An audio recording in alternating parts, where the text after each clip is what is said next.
Morning, Chief. Good morning, Chief. How does it feel to see these three officers out, 24 hours after It feels their really good. We know that they have a long recovery ahead of them, but whenever we have these types of situations that occur in anywhere across the United States, it's a good feeling when we can see our officers walking out of the hospital or even going out in a wheelchair. So I'm very, very grateful and thankful to God that these injuries that occurred yesterday were not as serious as we assumed they were initially when the incident occurred. Chief, what did they say to you? Did you have conversations As they were exiting, I wrapped my arms around a couple of them and told them, listen, we support you 100%. Take your time coming back to work. Whatever you need, we will be there to support you. And how were their spirits coming out? The spirits was pretty high.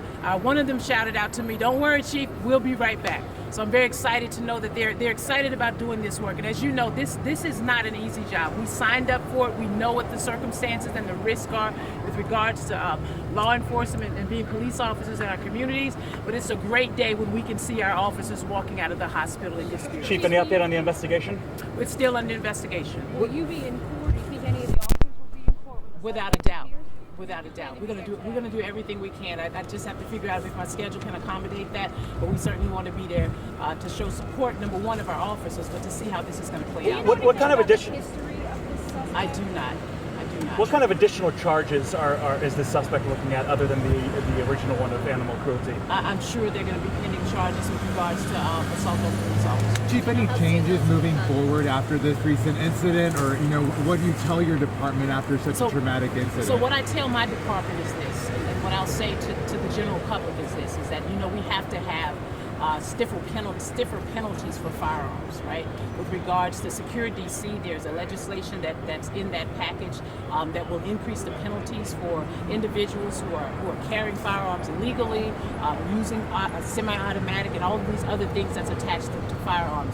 It's in Secure DC. It is my hope that the DC Council will pass Secure DC with no amendments in order to support the work that we're doing here in the District of Columbia. Hey, Chief, how about a quick message to the kids who had to walk to school on Valentine's Day and cross under police tape to get to school yesterday?